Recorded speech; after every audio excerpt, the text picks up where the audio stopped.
For a molar, using a stone model, we need to have two appointments. But when we are using the silicone model, we can do it with the patient on a chair. Generally, I need some 20 minutes to fabricate it, and we can cementate the restoration. 20 minutes plus the model's setting time, 5 minutes, and impression, 30 minutes to fabricate the restoration. Welcome to the Phil Klein Dental Podcast. Today's episode should be interesting for those of us who value conservative tooth preparation, artistic control, and delivering a beautiful crown in a single visit. We're talking about what has been recently called a semi-direct restoration. This approach is ideal for teeth with large carious lesions, especially when part of that lesion extends deep below the gum line. So here's the crux of this procedure.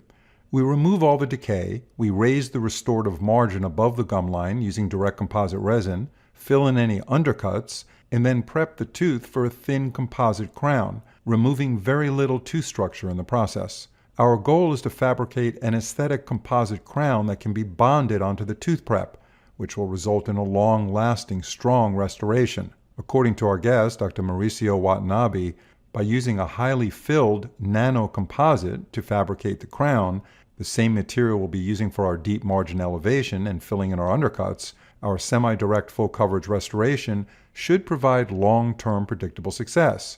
And Dr. Watanabe has years of cases and research to support his opinion. And the best part of this procedure is that we're fabricating the composite crown outside the mouth. That means total access, total control, and all the time we need to create beautiful aesthetics. Even better, the whole procedure can be done in under 30 minutes when you're pouring your impression with a fast-setting silicone material, which we'll talk about on this episode. So if you're looking to practice conservative dentistry and preserve as much natural tooth structure as possible and still deliver a full coverage crown that looks beautiful, you might find the semi-direct restoration an excellent option for many of your large carious lesion cases. Our guests are Dr. Rainey and Dr. Mauricio Watanabe, both of whom are expert clinicians and well-respected key opinion leaders in the area of restorative dentistry. Before we bring in our guest, I do want to say that if you're enjoying these episodes and want to support the show, please follow us on Apple Podcasts or Spotify.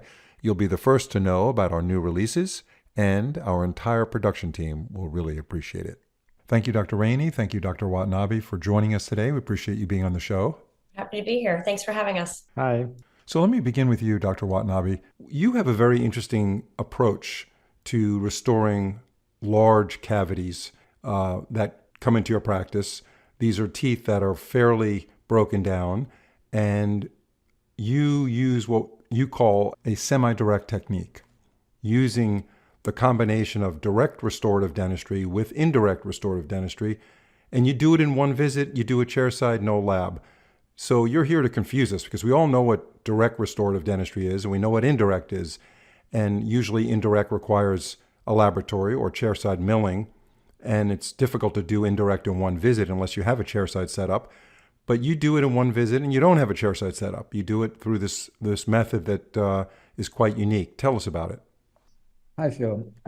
In fact, we are taking impression and building the restoration on a model. We just don't need an external laboratory to do it. We can do it by ourselves. So this is the approach that I think I should call it indirect composite restoration. It's the direct restorative material, use it indirectly. And we have another approach that is the semi-direct restoration that we obtain a silicone model instead of a stone model. And when we are obtaining a silicone model, we can the silicone set in 5 minutes, so we can place the restoration in the same appointment. That I would call it semi-direct restoration. And do you use that, Dr. Rainey, yourself in your practice? No, this was all new to me, and I started reading about this, and that's how I got interested in wanting to know Dr. Watanabe. Was he was doing this other approach, which is not, as far as I know, taught here in North America. I mean, I did go to school a little while ago, but I was on the faculty for a number of years after that. And this is not something that is uh, discussed even a little bit. So, Dr. Watanabe, tell us the clinical steps in this semi-direct technique. And also, why don't you just use direct restorative materials and restore the tooth that way? Okay. First, I would remove the old restoration or remove the decay and just prepare the tooth with a immediate dental sealant. Okay. So I would etch the enamel, apply the adhesive, a self-etch adhesive or a universal adhesive. And after that, I would fill the areas that we have some problems with the You're referring to removing any undercuts that would give us a problem with draw. yeah. And so we fill it with the composite, and we also can elevate the deep margins when we have some situation like that, like in class 2. We place a rubber dam, we isolate it, we place the matrix and fill it with the composite. But this filling is not to finish the restoration, it's just to elevate the deep margin. Okay? And just to clarify, Dr. Watanabe, to our audience, a deep margin elevation that usually involves removing the decay deep down in a class 2 box. That's really subgingival, very hard to visualize a margin down there. It's certainly difficult to scan it or take an impression. So you remove the decay, very carefully isolate it, bring up the margin with direct composite through adhesive and direct composite, bring it up super gingival. And of course, the objective here, I assume, is to create a new restorative margin where it's easy to see and easy to restore and easy to maintain. Okay. And once you're done with that deep margin elevation, what's the next step? After that, I remove the matrix and prepare. And this preparation is just to make the cavity expulsive. And we can take the impression or even use the scanner to obtain the model. Okay. And when we take the impression and use the silicone to obtain the model, we call it semi-direct restoration because we can finish now in the same appointment. If you use the stone, we isolate it with the wax and build up the restoration. So with the same go ahead. composite to use for direct restoration, okay? So Dr. Watanabe, how long does it take using a stone model versus using a silicone model to do this semi-direct restoration chairside? What's the time frame? Okay, for a molar, using a stone model that we need 1 hour to obtain it, we need to have 2 appointments, okay? And between these 2 appointments, we fabricate the restoration. But when we are using the silicone model, we can do it with the patient on a chair. Generally, I need some 20 minutes to fabricate it, and we can cementate the restoration. 20 minutes plus the model's setting time, 5 minutes, and impression, 30 minutes to fabricate the restoration. So you're fabricating using the same direct composite that you do for the deep margin elevation. You're using that on the silicone model, and that's what allows you to do it so quickly because the silicone model sets up in 5 minutes. What kind of silicone are you using? One thing that is very important is that we use a specific silicone to obtain the model, okay? Voco has a product called dye silicone that is appropriate to obtain this kind of model to use the semi-direct technique.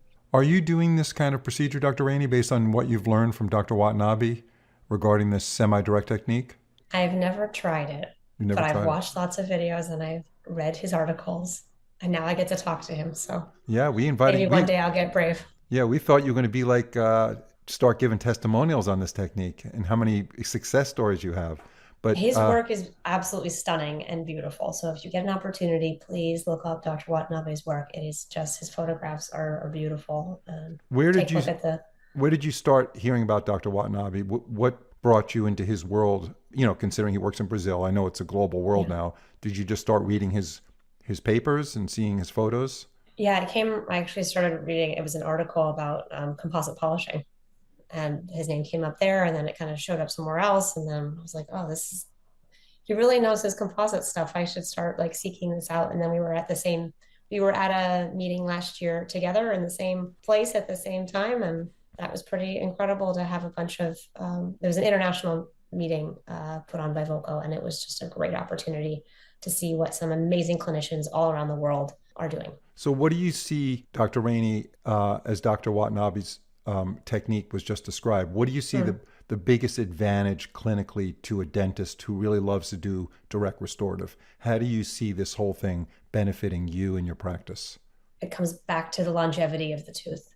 If we can be using the right materials, and again, with composites, there are very few times there's minimal thickness of amount of composite you can use over tooth structure, as opposed to using the more traditional indirect materials where there is a minimum thickness needed for, lab fabricated restorations. If there was a way for me to be able to do this with the right team and make it like financially sustainable, I absolutely would get some of that dye silicone and start doing this, benchtop direct composites, because I know for me that's probably what I would want in my own mouth.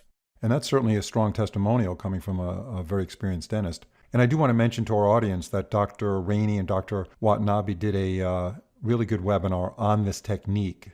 At least part of the webinar addressed it. And that's worth watching for sure if you're interested in doing this.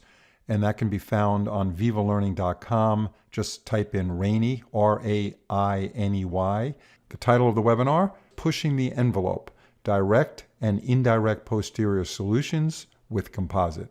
So apparently, Dr. Watanabe, you feel this technique, this semi-direct technique, helps you by taking the fabrication of the composite out of the mouth. Nowadays, I use this technique in many situations, even when we are reestablishing the occlusal vertical dimension. We can use the direct and indirect techniques because we have many situations like molars, generally with a larger cavity, where you prefer to use an indirect approach. But we also use the direct approach because it's not easy to handle with the indirect restoration when it is a little space to work on it. That's why I think composite resin we can work with it with both techniques. Depending on the situation, I would prefer one or another.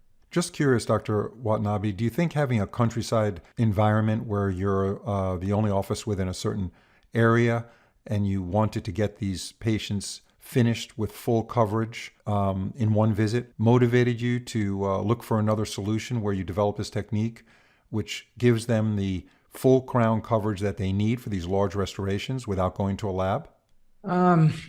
Phil, in fact, we have many excellent laboratories here, and this is not why I started using it. The main reason is because the conservative way that we prep this teeth, it's much more appropriate to our philosophy of conservative dentistry. That's why I started working with this larger restoration in the past. I have some works with more than 10 years and even 20 years of follow-up. And we'll have many situations that when I did it in the past, in fact, I was in doubt that that was the best thing to do in that situation. But nowadays, I think I know that it was the best way to restore that teeth. Yeah, no, the conservative aspect to it is a big thing.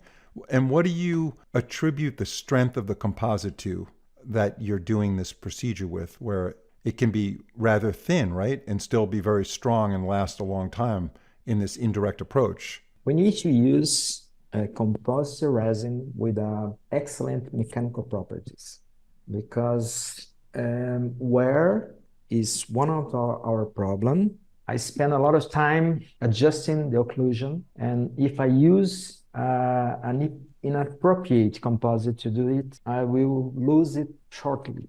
And that's why I would prefer composites with a higher filler content, okay? Higher filler content, less resin in proportion to the filler material. And what about the aesthetics that you're getting?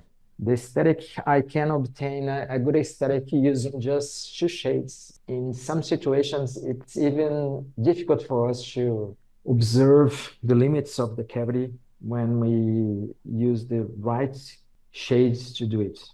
Generally, A3, A4 for the dentin, and A1 for the enamel. It's interesting because there's a huge movement towards single shade composite these days. And I know it's not really, a shade. It's really how you perceive it to be next to the tooth that it's being restored against. It's like the physical properties of the material are kind of fooling the brain to think that the shade is matching. I don't know, Dr. Rainey, do you use some of that as well? The universal shades. Yeah. I'm finding that those are working pretty well, and especially in the posterior, the distal of number 2. The reality is that I'm probably the only one looking at it. Yeah. But the science, again, in both these bulk fills and in these universal shade composites is really very cool. Typically they go in a little bit translucent to allow curing lights to allow full polymerization, right? So they need to be translucent enough that light's going to pass through them. And as soon as that polymerization occurs, you see that start to change and they become a lot more opaque. So I've been pretty happy with some of these universal shade in the posterior region for sure. Anterior, not so much, but definitely in the posterior. So to follow up, Dr. Watanabe, on the actual composite that you use for this semi-direct procedure, do you have a favorite go-to that you could recommend? I use Grandioso. Grandioso is high filler content composite resin.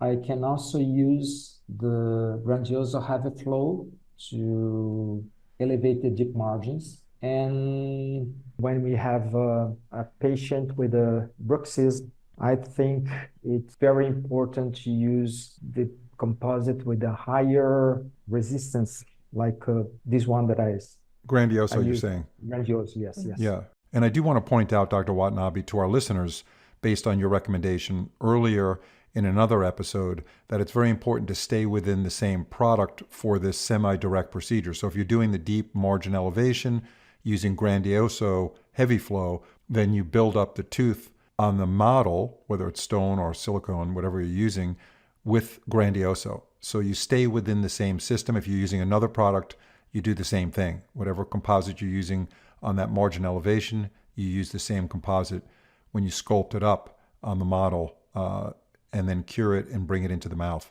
And that helps with compatibility. Yes. And one of the very important things we're learning from this discussion is that dentists need to be open-minded about procedures and not be fixed on the idea that composite is not strong enough for full coverage. We have to go ceramic. We have to reduce the tooth more. And then, of course, we sacrifice very important tooth structure that could lead to a fracture. So we need to be open-minded. And I think the conservative approach that Dr. Watanabe is pursuing with amazing aesthetics and one visit is really something amazing and praiseworthy.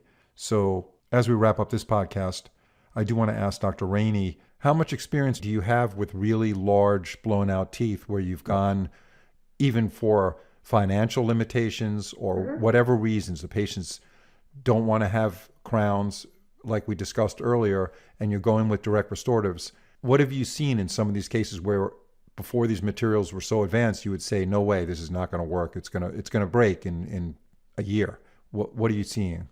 Well, I didn't really believe it until I started doing it, until I started seeing, work of other colleagues that had these 5-10 year retrospectives. And you go, well, maybe there is an opportunity here. So you're right on the open-mindedness, right? Science is constantly evolving and changing, and the manufacturers do a great job on the dental side, thinking of what the problems that we face clinically day to day and coming up with solutions for that. So since 2018, 2019, now I know that there are options for my patients, and it comes down to, we can either go a crown or we can do something different. And then that opens up the conversation if they're willing to have it. Any last thoughts from our guests? I'm just so excited that dentistry has given me the opportunity to meet people like both of you. Never in a million years did I ever think we'd be having a, North-South America podcast conversation across multiple state lines. Yeah, no, that's the beauty of technology. There's no question about it. The stuff that they're doing in Brazil, they've always seemed to be very advanced in Brazil. They push the envelope. They have unbelievable results in their aesthetic dentistry. The aesthetics are just... Yeah, it's really unparalleled. Incredible. Hats off to you, doctor. You're doing something in Brazil that's a little bit different than we are in America. America's more, our culture. I'm not to belittle the American culture, but the attention to details may not be there all the time. There are many listeners on the show that are probably disagreeing with me, but there are some dentists that would like to find the fastest and easiest way to do something, and that supersedes sometimes maybe the safest and most minimal way to do it. But I think, like I said earlier, we have to be open-minded, learn new things. And as we wrap it up, just a reminder to our audience on vivalearning.com, check out the webinar by Dr. Rainey and Dr. Watanabe, Pushing the Envelope, Direct and Indirect Posterior Solutions with Composite. Excellent, excellent presentation. If you're interested in conservative dentistry and doing a new procedure like this, check it out. You can search Rainey, Rainey, and you'll find it. Dr. Rainey, Dr. Watanabe, thank you so much for joining us. We really appreciate you being on the show. Well, thank you for having us. Thank you.